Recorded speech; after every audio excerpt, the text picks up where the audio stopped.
There's a major internal battle going on within SEIU. Union President Andy Stearns facing growing internal criticism that he's seeking to increase the union's size and the leadership's power at the expense of rank-and-file members. Speaking on the convention floor in San Juan, Stearns claimed he was decentralizing the union. In a union as complex and rapidly expanding as SEIU, we must decentralize our decision-making even more. Decisions once made by international leaders need to be made by our union's industry leaders, from local unions, closest to where the members work.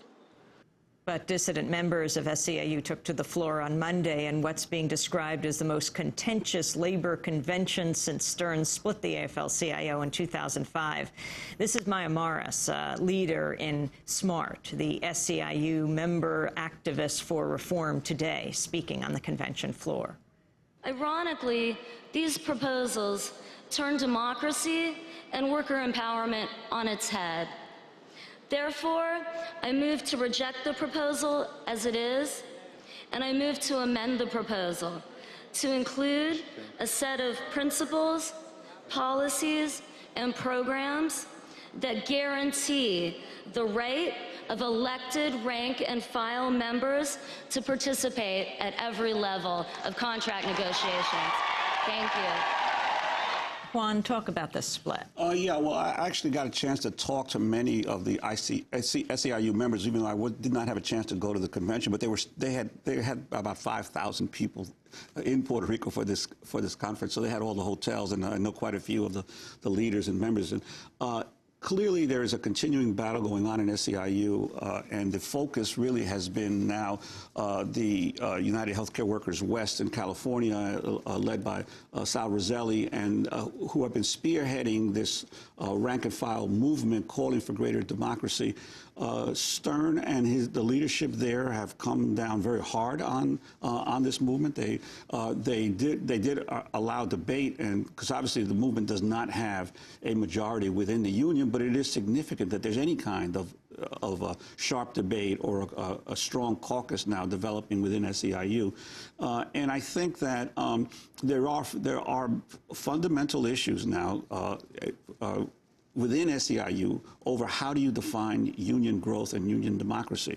And the reality is that SEIU has increasingly become a more centralized union in the way it operates, and it is increasingly, in terms of some critics, doing anything it can to grow in terms of making arrangements or deals with political leaders to be able to expand membership in different parts of the country. So I think that this is an important, a watershed moment, because the SEIU is leading the supposed reform movement within organized labor, but now the leaders of the reform movement are being challenged over the nature of their reform.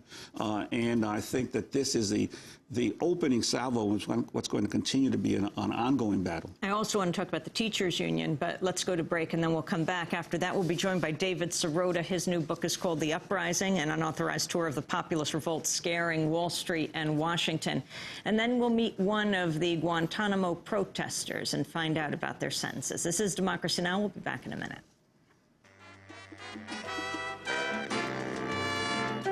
Isla de gran riqueza, de cariño y belleza, de palmeras y playas sin iguales.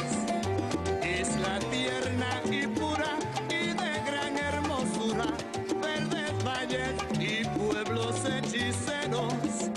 Puerto Rico.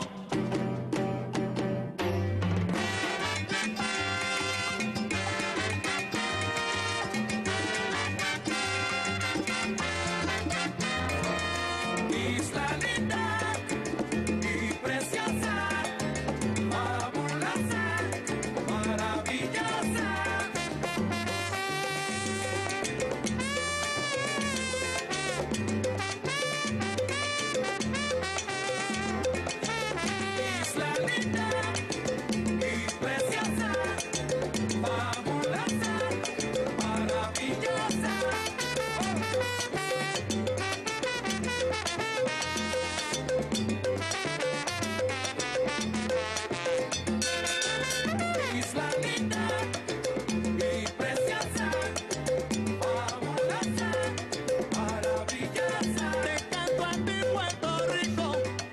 This is Democracy Now!, democracynow.org, the War and Peace Report. I'm Amy Goodman with Juan Gonzalez. We're staying in Puerto Rico for a moment. The largest union in Puerto Rico, the teachers union, is involved in a bitter struggle where the SEIU sought to raid the union and get their members to arrange a deal with the governor to have their members join the SEIU. This is the president of the Puerto Rico Teachers Union, Rafael Feliciano Hernandez, speaking at a press conference last week here in New York. We are asking to the SEIU opposition group to stop the stern anti-democratic politics and to stop the attack of the SEIU union against the teachers union in Puerto Rico. We are a rank and file union. We are a union that fight for our people. Not only we fight for our teachers, we fight to develop a good educational system for all our people. And that is the history of Federación de Maestros.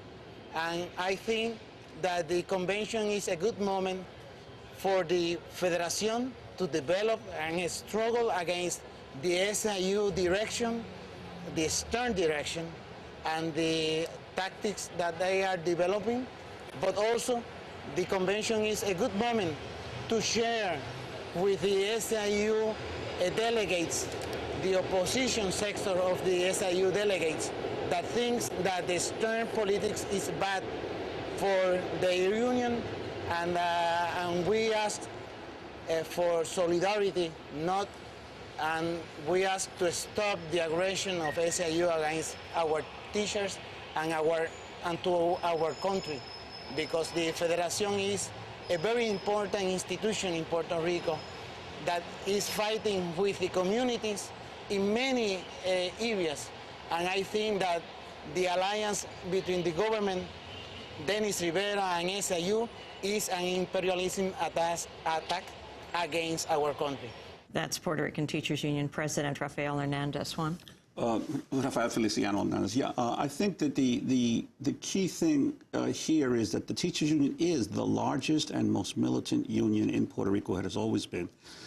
And the efforts of SEIU earlier this year, when the teachers were in the middle of a major battle and a strike with the government to step in essence, and to try to take over or raid the leadership of the union, has created enormous reverberations throughout the labor movement in the United States, as well as in Latin America. I think, in fact, one of the most interesting things was that Stern and Dennis Rivera announced before the convention started that they are going to begin a new effort from Puerto Rico throughout Latin America to build ties between the SEIU, to build global unions.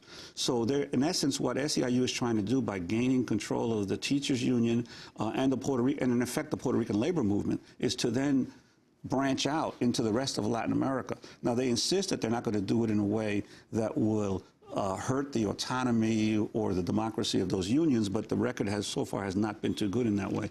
And in fact, on Saturday, just as I was on the campaign trail with Hillary Clinton covering that campaign, there was a major confrontation at the SEIU Convention Center where the teachers union demonstrated, and they were then confronted. The SEIU called in the police, the Puerto Rico's infamous Fuerza de Choque, the shock police that came in and confronted the teachers, beat quite a few of the teachers, and I think one policeman was injured in the confrontation that lasted a considerable amount of time. Several teachers were detained. I think one was eventually arrested to be charged with the assault on a police officer. But that the fact that SEIU would have such a demonstration at its national convention shows that the contradictions are growing there. And also, Barack Obama was scheduled to be a keynote speaker at the convention, but then decided at the last moment not to attend. Do you know why? No, it's not clear. His campaign just said he wasn't going to Puerto Rico, but he was listed as the keynote speaker at the SEIU convention. I have a feeling it had something to do with the teachers' demonstration, but I don't know that for sure. And for our radio listeners, we are showing on the television screen the video of the confrontation, and you can go to our website at democracynow.org to see what happened with the Puerto Rican Teachers Union and the police who were confronting them. Yes. It was shot by Frank Lopez, former Democracy Now! Producer.